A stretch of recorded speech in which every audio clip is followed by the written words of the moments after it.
Excuse me, sir. I think there's been a mistake. I know it's detention, but I don't think I belong in here.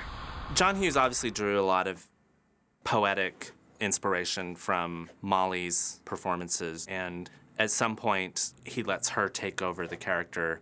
But it's a really innovative bit of casting in Breakfast Club because he's having her play somebody who would have been friends with Carolyn in 16 Candles. Like, she's in. She's popular, she's rich, she has sushi for lunch, and yet she's extremely vulnerable. If Molly wasn't written in such a way in The Breakfast Club, and her background wasn't written in such a way, I wouldn't know what to draw from, basically. He gave the roadmap to the look. So she's a prissy girl. First I wanted her to be like the rich little girl in pink and a little beret and, you know, the diamond earrings, the little studs and little short skirt. And that was kind of, she was edgier than that. So then we went into that Ralph Lauren kind of straight wrap skirt with the boot, and it had attitude. Her clothes had an attitude. She had attitude. Now Molly, in front of her father, gives me an earring. So she's gonna have to, she's choosing that road for herself, which is quite wonderful, because she and Daddy are not gonna get along the next day. It's gonna be good for me. So I'm okay with that.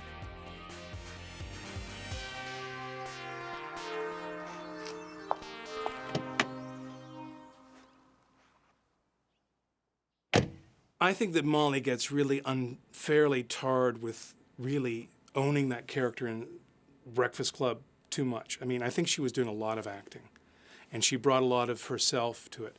But Molly is very, very intuitive and subtle person, and she played that character to the hilt. Molly was just beyond her years. It never made any sense that Molly was, what was she, 16 when we were doing it? Melly never seemed like she was 16, ever. She's just beyond being a teenager, or she was back then, and now she's, you know, well, I felt like she grew into herself in her 30s. It's sort of like Molly was always 30, you know? And it never felt with Molly like, oh, Molly's, you know, 5 years younger or whatever it was than the rest of us and still in school. It just seemed like, why is Molly in school, you know, like that. She is very shy. And she was throughout the making of those films. I mean, there's a certain, just a quietness, you know. She kind of remains a little bit at a distance, but it's natural to her. It's not like an air, you know. It's nothing that she's putting on in a way. She had like really interesting eclectic tastes that weren't necessarily like a Southern California teenager that you would expect, you know. What's that? Sushi. Sushi? Rice, raw fish, and seaweed. In retrospect, you think back about, okay, that's raw fish for 4 hours sitting in a classroom. That's gotta be nice.